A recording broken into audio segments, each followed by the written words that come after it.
Kitchens in the 70s ran with both hands, little imagination, and a whole lot of love. And even if you weren't born back then, chances are you've heard of some of these homemade snacks, or even whipped up a few yourself. But almost nobody makes them anymore, because they're deemed old-fashioned. So here are forgotten quick snacks from the 70s we need to see again. And don't wait till the end to share this video. Some people will love these memories, just like you will. Let's start with stuffed celery. Cheers to my childhood. Takes me back. I don't know why we overcomplicate things. If company was coming over in the 70s, chances are a relish tray with these crisp little bites found its way onto the table before dinner. Fresh celery stalks were cut into smaller pieces and filled with either cream cheese, pimento cheese, or a family favorite, mixed with chopped olives or herbs. It didn't cost much to make, and most of the ingredients were already at home. With just a few minutes of preparation, Mom had an appetizer ready. Every family seemed to have its own favorite filling, and no two relish trays were exactly alike.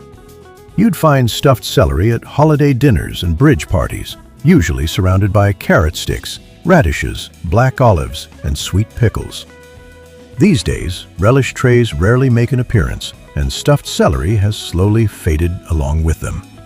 But families who remember those gatherings can testify how good these appetizers were.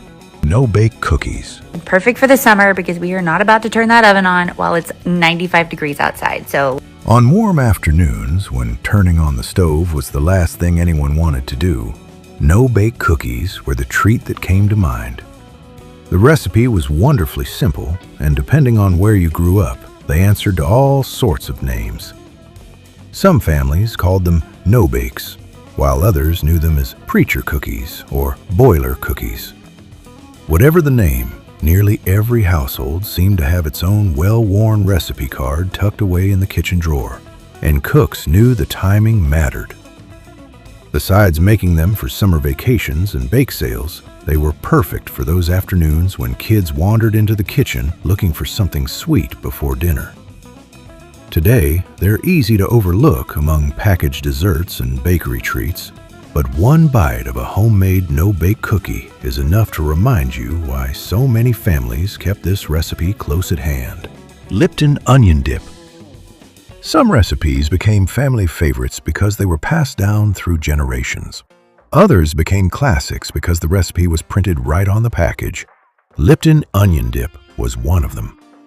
All it took was a packet of Lipton onion soup mix stirred into a container of sour cream, then a little time in the refrigerator for the flavors to come together. It couldn't have been much easier, and that's exactly why so many families kept making it. With just 2 ingredients, Mom had a creamy, savory dip that was rich, full of onion flavor, and perfect for a big bowl of ridged potato chips. Today, it's easy to grab a tub of ready-made dip at the grocery store. But for anyone who remembers gathering around a bowl of onion dip and ridged potato chips, it's a simple, homemade classic that's still hard to beat. Ants on a log.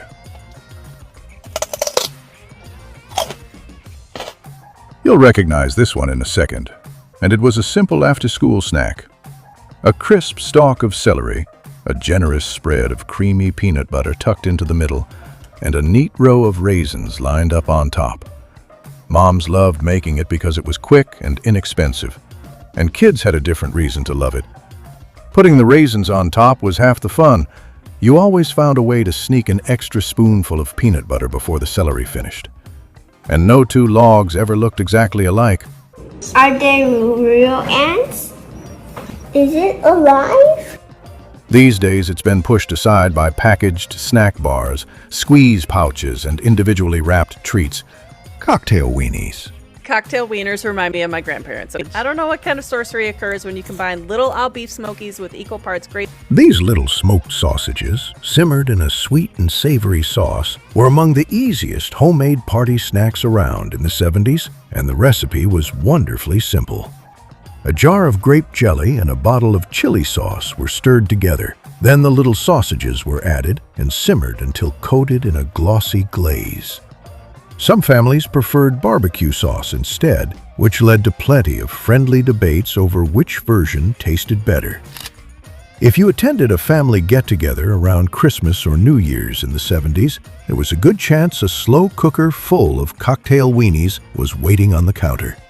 And a box of toothpicks was nearby, making it easy for guests to grab one, chat for a while, and come back for another. The smell of them in the slow cooker smacked you in the face as soon as you walked through their doors. I can still hear my grandpa ask, "Kristen, did you get any wieners?" Which honestly made my heart skip a beat when I was in college. Cheese ball. Parties in the 70s felt complete with a homemade cheese ball made with cream cheese, shredded cheddar, and a handful of seasonings. It was rolled into a large ball, coated with chopped pecans or walnuts, and often chilled for several hours or overnight before serving. Some families added a splash of Worcestershire sauce for extra flavor, while others mixed in grated onion, garlic, or a few favorite spices. On football Sundays, or just about any gathering where people stood around talking before the meal, it was served with buttery crackers, waiting for everyone to dig in. Over the years, store-bought fancy appetizers slowly took its place, and the homemade cheese ball became a little harder to find. Pigs in a blanket. Oh, hello there, friends. Pigs in a blanket. Oink, oink, bitches. Few homemade snacks disappeared from the serving tray faster than pigs in a blanket. These warm little bites were a favorite at family parties, potlucks, and as an easy after-school snack. One reason families loved them was how simple they were to make.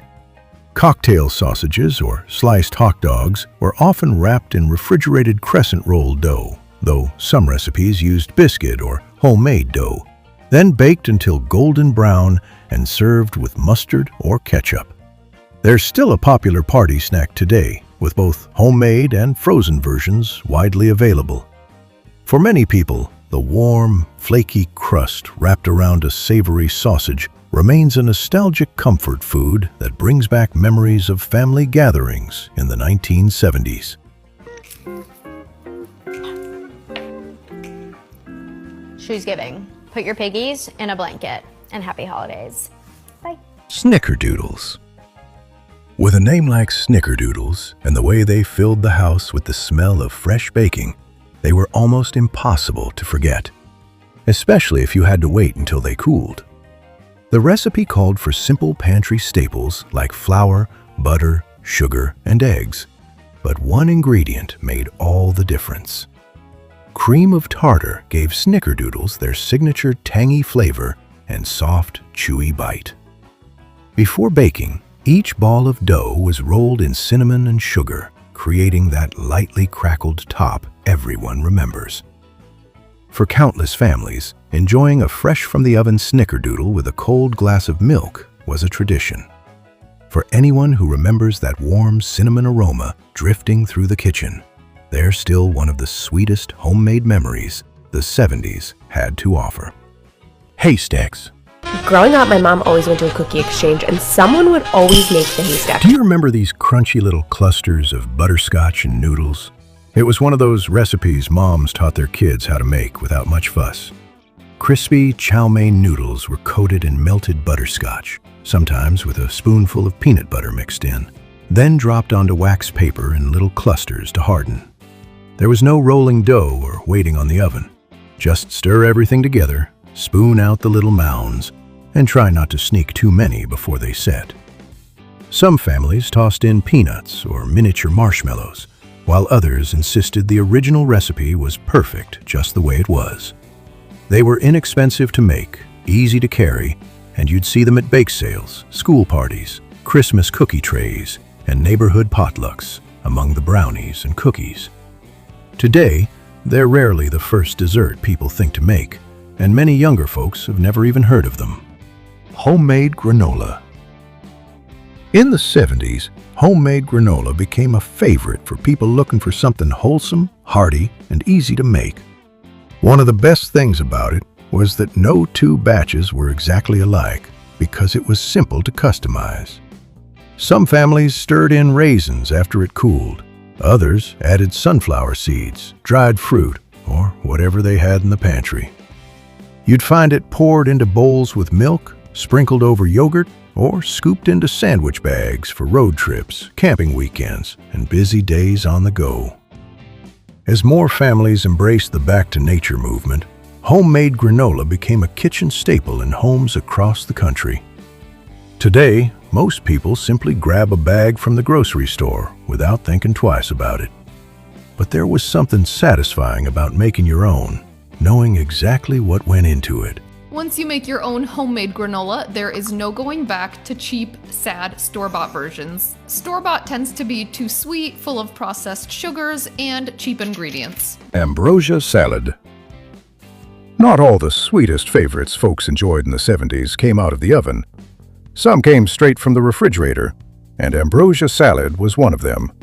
This colorful combination of whipped topping, miniature marshmallows, mandarin oranges, shredded coconut, pineapple, and cherries looked more like dessert than anything you'd expect to call a salad. But that never stopped anyone from filling their plate. Like so many homemade recipes from the decade, every family had its own version. Some added chopped pecans for a little crunch, while others mixed in grapes or sour cream for a slightly different flavor. There wasn't one official recipe, and that's one reason so many people still remember it fondly. It was cool, creamy, easy to make ahead, and you'd find Ambrosia Salad at Easter dinners, Thanksgiving feasts, Christmas celebrations, church potlucks, family reunions, even neighborhood picnics. Today, homemade fruit salads like this don't appear nearly as often as they once did, as bakery desserts and ready-made sweets have taken their place. Funny how the simplest homemade snacks are often the ones we remember best. They didn't come in fancy packages or have catchy commercials. They were just made with whatever was already in the kitchen, and somehow that was more than enough. Now I'm curious, which one of these did your family make the most? Or is there another forgotten homemade snack from the 70s that deserves a place on this list? I'd love to read your memories down in the comments. And if this brought back a few smiles, share it with someone who grew up around these homemade treats.